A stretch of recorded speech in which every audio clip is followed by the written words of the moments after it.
You know that feeling? You learn something perfectly, maybe riding a bike years ago or CPR for a certification. Oh, yeah. And then you try it again and it's just gone, or at least really rusty. Definitely. Wobbly is a good word for it.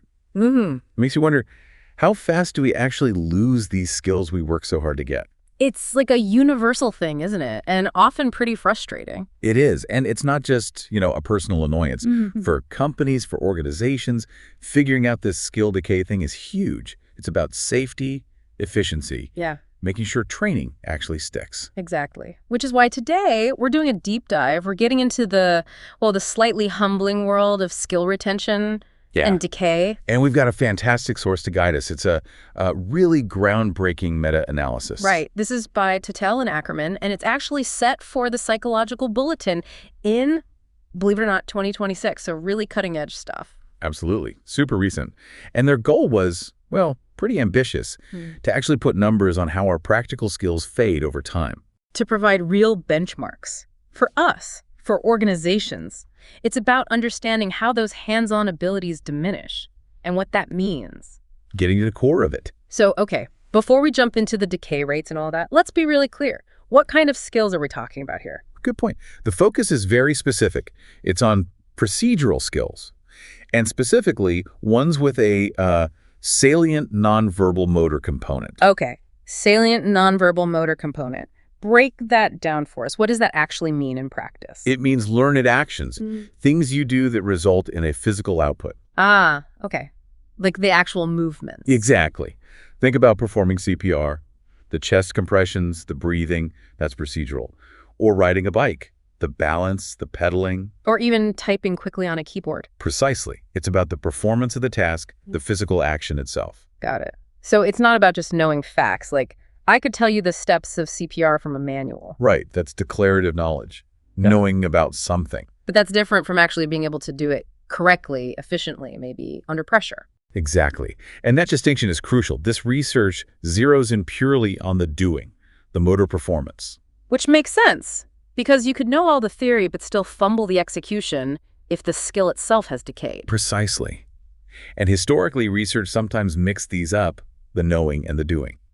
This meta-analysis really isolates that motor component, which gives us a much clearer picture of how physical skills fade. Okay. And we know a lot about how we learn skills, right? There's that power law of practice. Right. Acquisition is pretty well understood. Speed and accuracy improve with practice, predictably. But the decay side has been murkier. Yeah, let's clear. Early folks like Swift with juggling back in the day, or Hill with typewriting, they noticed skills decayed but could be relearned faster. Ah, the savings and relearning. I remember that concept. Exactly. It suggests the skill isn't totally gone, just harder to access, which kind of sets the stage for why understanding the rate of decay is so important. So, Tatel and Ackerman, with their modern methods, what did they find?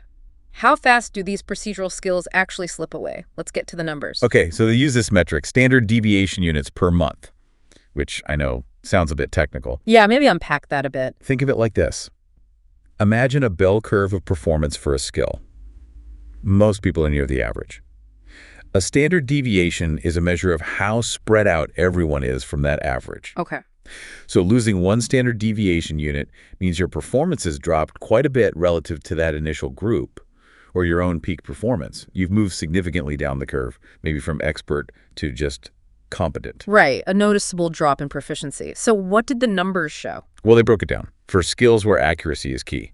Think hitting a target, maybe a surgeon stitch, following checklist steps perfectly. Okay, precision tasks. Right. For those, the average decay is about 0.08 standard deviation units per month. 0.08 per month for accuracy.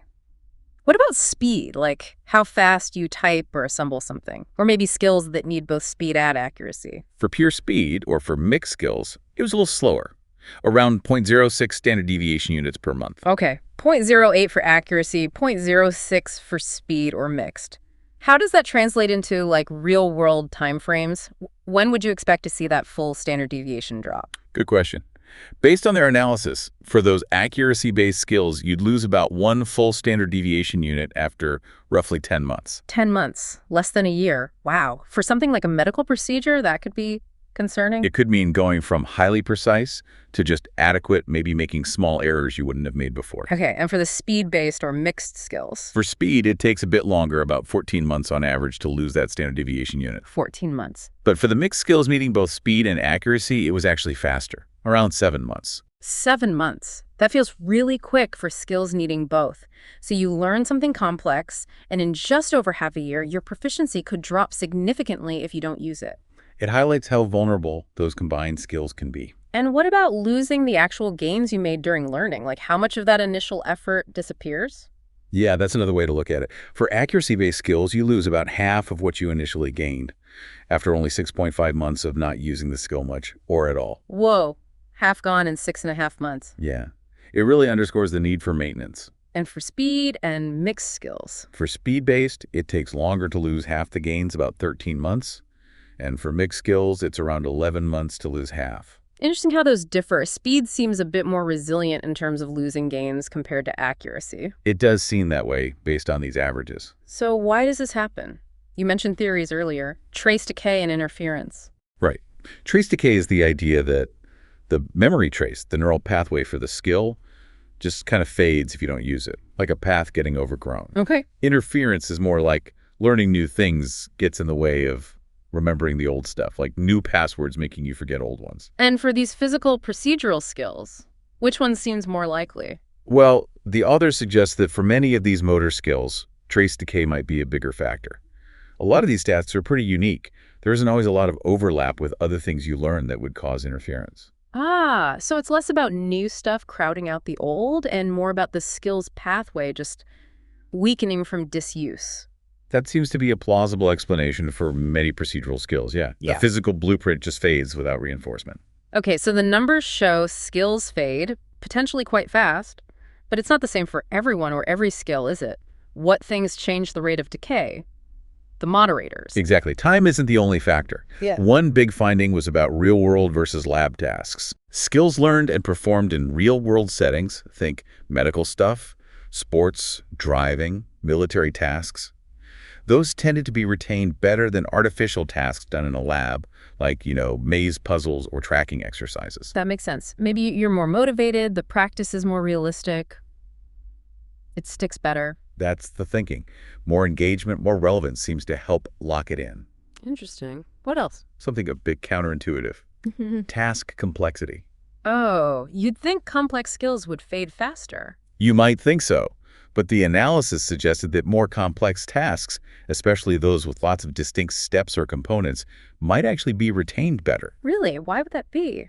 Well, one idea is that learning a really complex skill requires building a more robust, integrated mental structure or neural pathway. And maybe that structure is just more resistant to fading over time. It's kind of fascinating. It really is.